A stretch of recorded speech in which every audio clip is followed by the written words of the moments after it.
Hello everyone. Today we are going to pick up from where we left. In the last class, we were talking about the critical minimum theory and we stopped nearly at the diagram spot. Now, in this diagram, you can find two curves. That is, there is this curve called ZZ, and there is another curve known as X and X. Okay, so they have been marked as Z and ZT, XT and X. So these are the two curves. Now, ZZ represent the income depressing forces. Okay, ZZ is income depressing forces. That is those forces which brings down the income of the country. And XX represent the income increasing forces. XX will increase the income of the country. So XS could be the capital formation, the investment, the increase in the capital output ratio, etc. Whereas ZZ could be the forces such as uh, the population, the high mortality, unemployment, inequality, etc. Now, when XX and ZZ are shown in this diagram, we can see that on x-axis you have per capita income. Okay, per capita income and the increase in growth. That is, induced income growth can be seen on x-axis. X-axis shows the income increase and y-axis shows the per capita income and the induced income decline. The income decline due to income depressing forces are shown in y-axis. Okay, so y-axis as indicated here shows the income fall. Now, what happens is in this point E, the point E shows equilibrium, and at equilibrium, the income depressing forces and income increasing forces are balanced, and that equilibrium is marked at here, point E. And what we see here is the income will start declining after this point.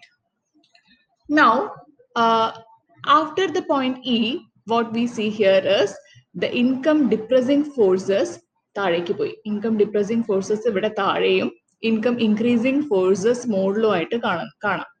അപ്പൊ ഇതിന്റെ അർത്ഥം the country slowly develop ആയിക്കൊണ്ട് വരികയാണ്.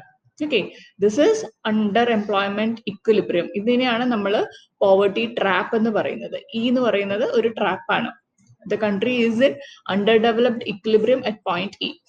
ഈ ട്രാപ്പിൽ നിന്ന് മെല്ലെ കരകയറിക്കൊണ്ടിരിക്കുന്ന കൺട്രിക്ക് നമുക്ക് കാണാവുന്നത് ഇൻകം ഇൻക്രീസിങ് ഫോഴ്സസ് മുകളിലും ഇൻകം ഡിപ്രസിങ് ഫോഴ്സസ് താഴെയുമായിട്ടാണ്. സോ മെല്ലെ കരകയറുന്ന പോയിന്റ് സിയിലെത്തുന്നു. ഓക്കെ, പോയിന്റ് സിയിലെത്തുന്നു. ഇപ്പൊ ഇവിടെ ഗ്യാപ്പ് വളരെ കൂടുതലായിട്ട് കാണാം. That is income depressing forces താഴെയും ഇൻകം ഇൻക്രീസിങ് ഫോഴ്സസ് മുകളിലുമായിട്ട് ഈ പോയിന്റ് സിയിൽ കൺട്രി ഡെവലപ്മെന്റ് പാതയിലാണ്. And then it slowly reaches the point A. Okay, it slowly reaches the point A, and from A again it goes to point G. And ഈ ജിയിൽ എത്തുന്ന സമയത്ത് what we see here is income depressing forces ആയ Z മുകളിലേക്ക് എത്തി. Okay, Z മുകളിലേക്ക് എത്തുന്നതായിട്ട് കാണാം. അപ്പൊ Z മുകളിലേക്ക് എത്തുന്ന ഈ പോയിന്റിൽ what we call it as the point G here. Okay, point G here. അവിടെ നിന്ന് the country is not able to expand. Okay, the country is not able to expand because income increasing forces are at a higher rate. So from here it goes to point A. A ലേക്ക് എത്തുന്നു, A നിന്ന് B ലേക്ക് താഴുന്നു, B നിന്ന് C ലേക്ക് പോകുന്നു, C നിന്ന് D ലേക്ക് പോകുന്നു, D നിന്ന് വീണ്ടും E ലേക്ക് പോകുന്നു. അങ്ങനെ ultimately it reaches the same equilibrium point. So in a simple way we can say that here you have the income increasing forces ഉണ്ട്. ഇൻകം ഇൻക്രീസിങ് ഫോഴ്സ് ഇങ്ങനെ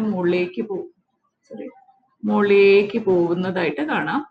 അതേസമയം ഇൻകം ഡിപ്രസിങ് ഫോഴ്സസ് താഴെയായിട്ട് നിൽക്കുന്നതും കാണാം.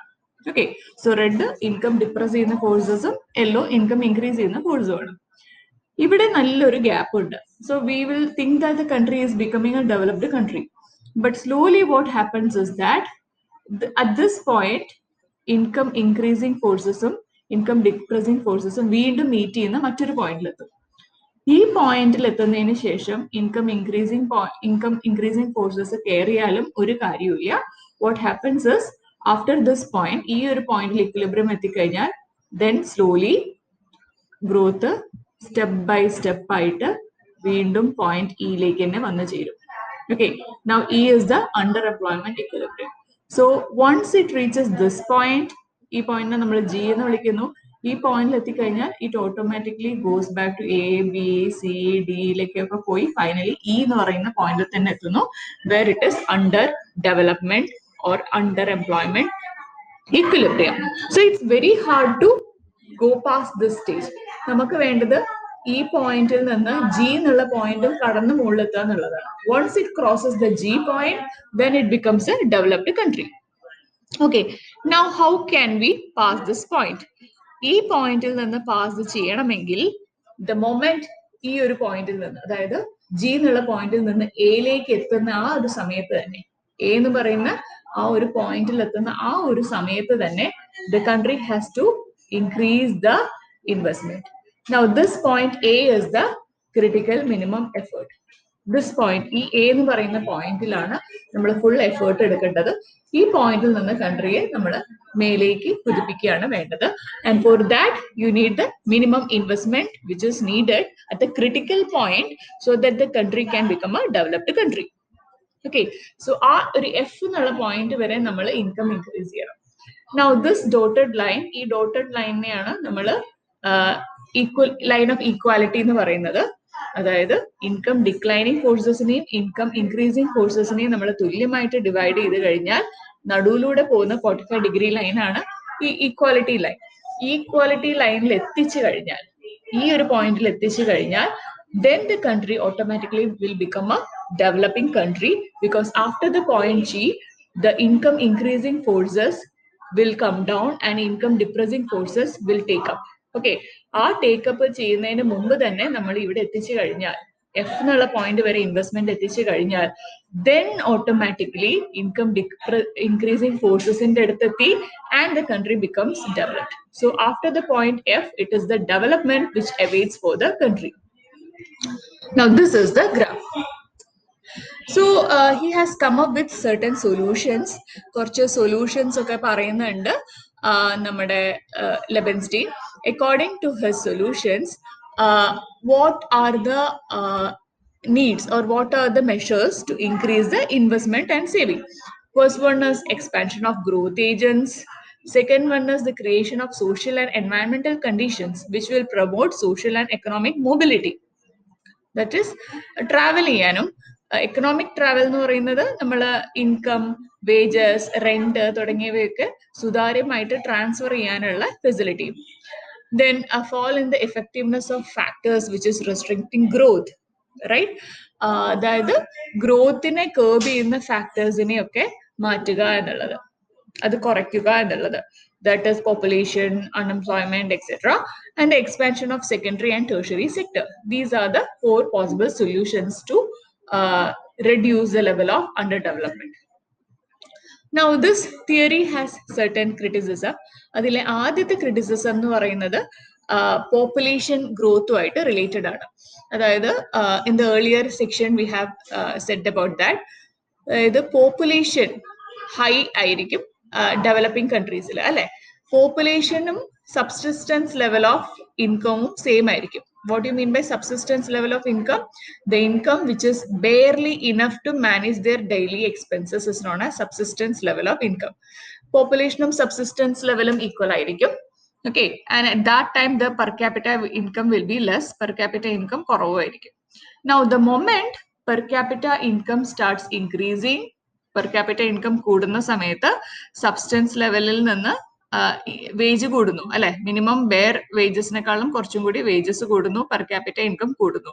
And as A result population will also increase, because now the people are having more income, so they will reproduce faster, they will have a higher fertility rate and a lower lower death rate. So as a result the population will increase faster. പിന്നെയും income താഴേക്ക് പോകുന്നു, വീണ്ടും substance ലെവലിൽ തന്നെ എത്തും. ഇതാണ് ലെബൻസ്റ്റൈൻ പറയുന്നത്. Now this theory is based on the assumption that the rate of growth of population is an increasing function to the level of per capita income. So we know increasing function അല്ലെങ്കിൽ positive relationship എന്ന് പറഞ്ഞാൽ per capita income കൂടുന്നു population കൂടുന്നു എന്നുള്ളതാണ്. Per capita income every time കൂടുമ്പോൾ population growth കൂടുന്നു. Finally, it will lead to the fall of per capita income. ഇതാണ് ലെബൻസ്റ്റീന്റെ version. But that is not true. Okay, that is a criticism. Okay, but beyond that, it is a decreasing function. ഒരു limit വരെ ഇത് increasing function ആണ്, അത് കഴിഞ്ഞാൽ decreasing function ആവും. ഇത് രണ്ടും തമ്മിൽ നെഗറ്റീവ് റിലേഷൻഷിപ്പ് ആവും എന്ന് പറയുന്നുണ്ട്. Now, the first process is related to the decline in the mortality rates due to the advancements of medical science in underdeveloped countries and not to an increase in the level of per capita income. So the criticism says that ഈ per capita population growthന്റെ കൂടാനും കുറയാനും ഉള്ള കാരണം medical സയൻസിന്റെ advancement ആണ്, അല്ലാതെ per capita income അല്ല. Okay, there are many developing economies where the population growth is less. ആ population growth കുറയാനുള്ള കാരണം ഈ per capita income കൂടിയതല്ല, മറിച്ച് മെഡിക്കൽ സയൻസിന്റെ അഡ്വാൻസ് ആണ്. So that is the first criticism.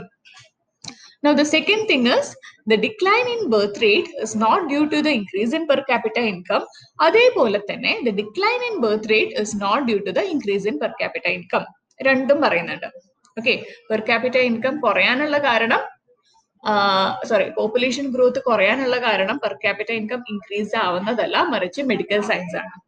അതേപോലെ തന്നെ പോപ്പുലേഷൻ ഗ്രോത്ത് കൂടാനുള്ള കാരണം is mainly not due to the per capita income, but it is due to the many socio-cultural activities, socio-cultural issues. Similarly, declining birth rate adum aine karanam socio-cultural കാരണങ്ങളാണ്. Birth rate കൂടാനുള്ള കാരണവും cultural ബിലീഫ്സും social system ഒക്കെയാണ്, കുറയാനുള്ള കാരണവും ഇത് തന്നെയാണ്. Now, the third criticism is that it ignores the state's effort to reduce birth rate. പിന്നെ സ്റ്റേറ്റിന്റെയും കുറെ ആക്ടിവിറ്റീസ് ഉണ്ട്, like family planning, birth controlling mission, ഇങ്ങനെയുള്ള കാര്യങ്ങളെ കുറിച്ച് ഒന്നും പറയുന്നില്ല. The theory merely says that per capita income has a very significant role and it's the function of population എന്നാണ് പറയുന്നത്. So that has been criticized. Next one is മറ്റൊരു criticism എന്ന് പറയുന്നത് the theory fails to take account the time element which is required for the sustained effort. അതായത് സമയം ആവശ്യമാണ്. Okay, ഇക്വിലിബ്രിയത്തിൽ എത്താനും ഇക്വിലിബ്രിയത്തിൽ നിന്ന് തിരിച്ചു വരാനും അതുപോലെ തന്നെ ക്രിട്ടിക്കൽ മിനിമം ഫോഴ്സ് അപ്ലൈ ചെയ്യാനും ഒക്കെ you need the time. Okay, so ആ ടൈം എഫക്റ്റീവ് ആണെങ്കിൽ, ആ ഒരു സമയത്ത് തന്നെ നമുക്ക് ഇൻവെസ്റ്റ്മെന്റ് ചെയ്യാൻ പറ്റണമെങ്കിൽ there has to be good institutions in the country. Okay, there has to be good institutions and productive structures. അതിനെ കുറിച്ച് പറയുന്നില്ല. That is another thing. And fifth one again is the complex relationship between per capita income and growth rate. The relation between per capita income and growth rate is not as simple as shown by Lebenstein. The relation of per capita income with rate of saving and investment depend upon the distribution pattern of income. Okay, per capita income കൂട്ടുവാണെങ്കിൽ automatically after a point the population will reduce, then saving will increase, investment will increase എന്നൊക്കെ പറയുന്നത് പല കാരണങ്ങളെയും ആശ്രയിച്ചിരിക്കുകയാണ്. per capita income മാത്രം ഒരൊറ്റ കാരണമല്ല. It also depends upon the financial institutions of the country. It also depends upon the distribution of income. Okay, അതായത് wages, interest, wages ഒക്കെ ആയിട്ട് കൊടുക്കുന്നത് ആശ്രയിച്ചിരിക്കും. Distribution effect also plays a main role. So this is the part of the theory. If you have any doubt, do contact me. So I hope it is clear. ഈ തിയറിയില് നമ്മള് theory starts with the introduction, എപ്പോഴാണ് എന്താണ് ഈ theory, എവിടെയാണ് publish ചെയ്തത്, and then it talks about the stocks and stimulants, അതുപോലെ growth agents, അതുപോലെ incentives, zero sum incentives, positive sum incentives. And the next one is he is giving the reasons why there is backwardness. അപ്പൊ ആ ബാക്ക്വേർഡ്നെസ്സില് 5 reasons പറയുന്നുണ്ട്. And then he gives importance on the population growth. Okay, പിന്നെ population growth importance കൊടുക്കുന്നുണ്ട്. These are the main parts of the theory.